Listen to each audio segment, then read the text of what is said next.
Hi, I'm Angela Morgan and I'm a London Blue Badge tourist guide.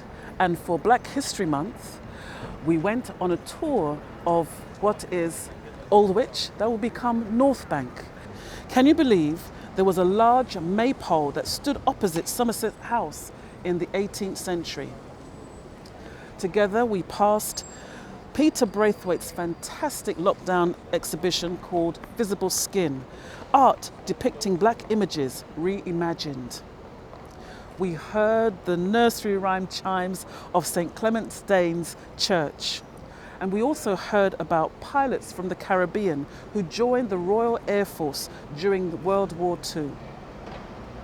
We learned how justice was given to the Oval Four at the Royal Courts of Justice, nearly 50 years after first being convicted.